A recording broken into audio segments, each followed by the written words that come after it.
Alright guys, welcome back to another video. Sorry that I've been gone for so long. I don't want to talk about it too much, guys. I just want to make sure that I'm making a video for you guys. And long story short, I moved out and I'm in like a college dorm room apartment. So it was like a while, it took me a while to move in. But I'm back, and what you're watching right now is a world that me and my friend made, and we're currently playing it as a realm. And I'm gonna be reading some like Reddit stories. It's just 3 stories because I wanted to read something for y'all, and just let me know if this is something you guys want to see later in the future, like some Reddit stories or stories of your own that you want me to read. Let me know if you want to see more Minecraft content as well. But yeah, let's get right into it. Alright, so I just got these stories from Reddit, from like r slash like scary stories. I just looked up random stories. And the first one I have is creepiest experiences I had living with my folks. Alright, so back in 2018 or 2019, I was hanging out with a friend. One evening around 6:30, I decided to head home.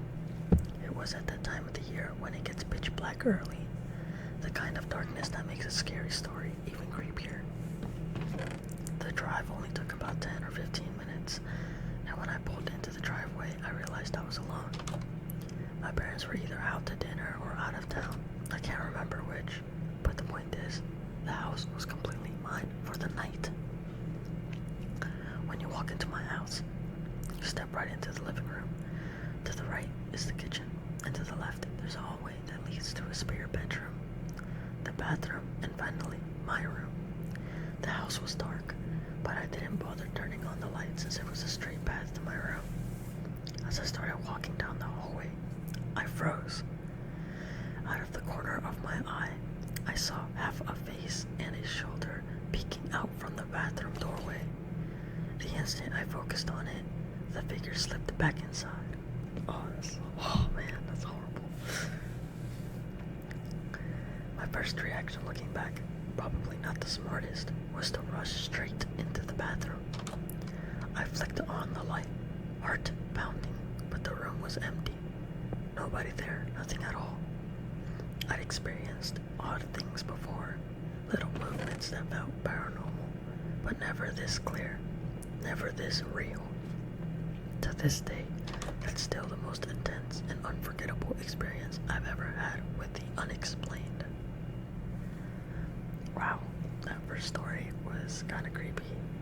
I mean, I've never had any like paranormal activity or any like ghost appearances in my old houses or even my current home, but I've had like, random noises like happening around, but I always think that it's just like, the house being old. But like seeing a figure pop out and pop its head back in would be like very creepy. I don't know what I would do. I'd probably just stay there because I don't know, I'd be too scared to move.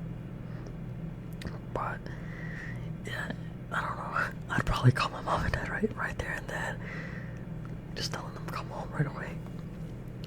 On to the second story. This one is titled, this one is titled, This Shook Me to My Core.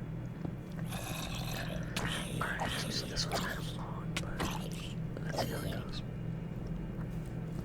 So growing up, I always wanted a job like my dad. He was a hard worker. I, 21 male, now was only 18 at the time, working at a gas station. There was a fair share of homeless people that would come in for stuff and use the bathroom, etc. But one in particular caught my eye. She had no nose, gone. It wasn't there.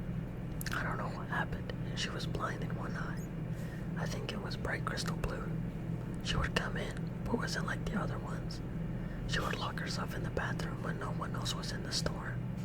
Now, for reference, I have to clean those bathrooms on my shift, or I will get in trouble.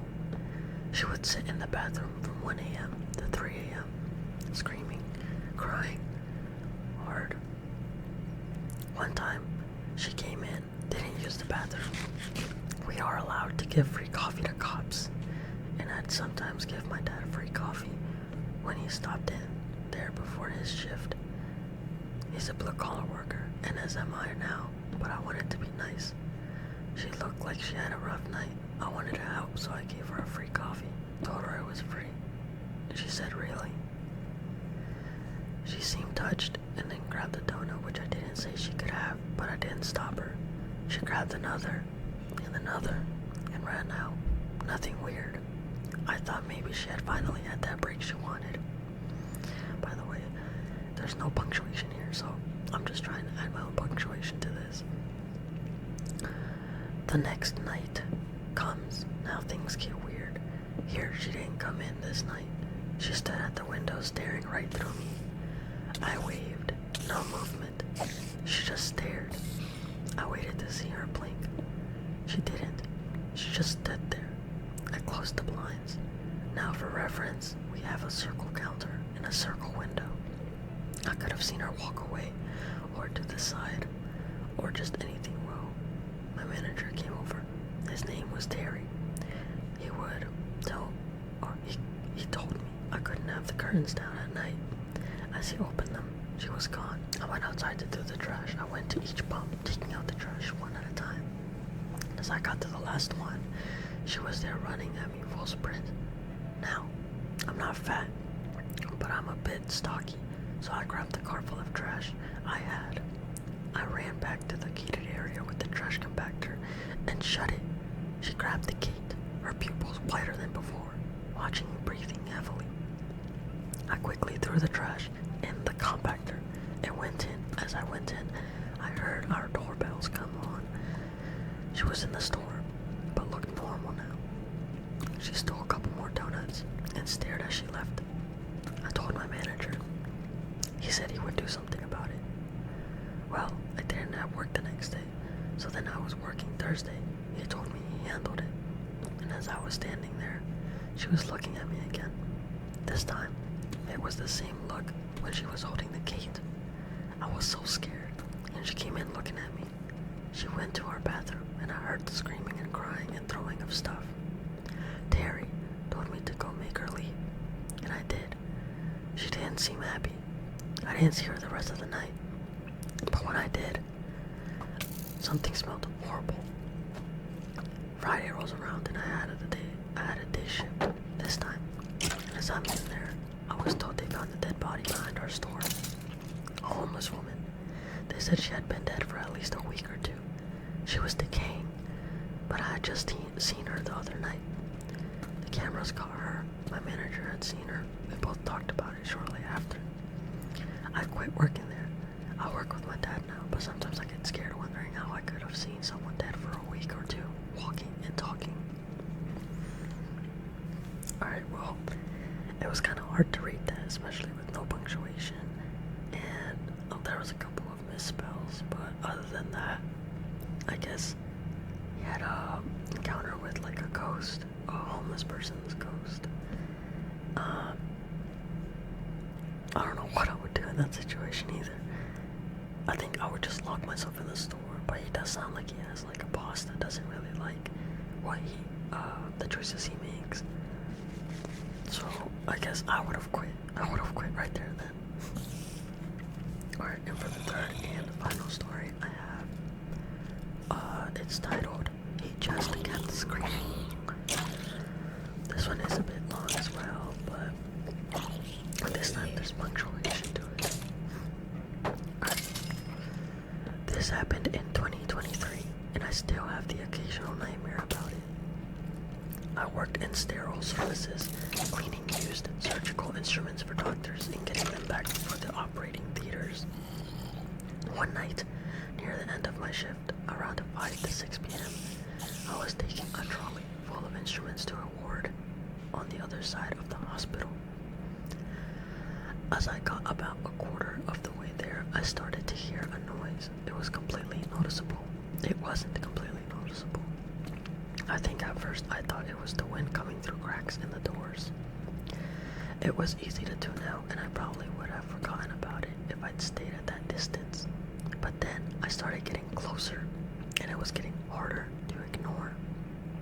So after I delivered the trolley, I decided to walk further through the hospital to see where the noise was coming from. My shift was basically over, so it didn't matter if it took me a little longer to get back. I saw a couple nurses rushing in and out of the room at the end of the corridor where the sound was coming from. At this point, from the distance I was standing, it sounded like a broken, high-pitched trill. One nurse was even covering her ears like she couldn't bear listening to it any longer. Then, as I was about 20 or 30 feet away, one of the nurses swung open the door directly ahead of me, and my stomach felt like it dropped to my feet.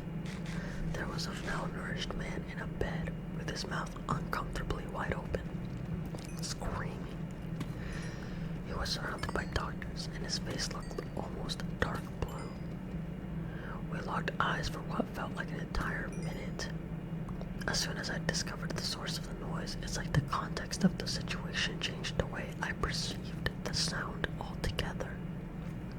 The pitch of his scream never changed. The volume never got quieter. He never gasped for air. He just kept screaming. I've dreamt about this so many times at this point that I'm not even sure if his face was as scary as I remember it. But I swear I could see the veins popping out of his forehead. I don't know if it was a surgery that went wrong, if his anesthesia wore off too early, or if the guy was just bat crazy. But it makes no sense how he was able to scream out in pain for that long. It takes me 5 minutes to deliver trolleys to that ward, and I heard the noise the entire time.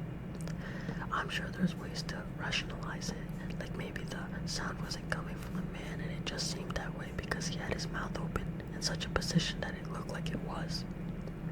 Or maybe it was a weird audio phenomenon where the long, empty hospital corridors bounced the sound of his screams back and forth, so it only appeared as though he never stopped to catch his breath. I just prefer not to think about it. Wow. I feel like that one was the most realistic one that I've read out of the three, and that one actually kind of spooked me a little bit just because I don't like hospitals. I hate hospitals, and I feel like it has to do with me being in them for so long. And I felt like this year I spent most of my summer in the hospital. So yeah, I have a really bad relationship with hospitals. And I don't know about you guys, but hospitals give like this off-putting feeling. Like I get really homesick being there, and I dread the day that I get to leave like a hospital. No, like I don't think anyone enjoys being there. But yeah, and I can't imagine even working there. It's probably really hard. So I have a lot of respect for doctors and anyone that works in a hospital in general. Because I bet they hear a lot of stuff that they wish they couldn't hear. But yeah, after reading these stories, I kind of enjoyed it. I feel like I would make more videos like these just because I enjoy horror stories and being able to read them out to you guys. And then maybe there's someone out there that enjoys ASMR and horror stories. So maybe this is like someone's cup of tea. I know it's mine's. But let me know if you guys want to see more of this content, and I'm sorry again for the lack of uploads, but hopefully I'll be back to uploading again. No promises. I'm sorry, no promises. But yeah, thank you so much for watching. I hope you enjoyed, and I hope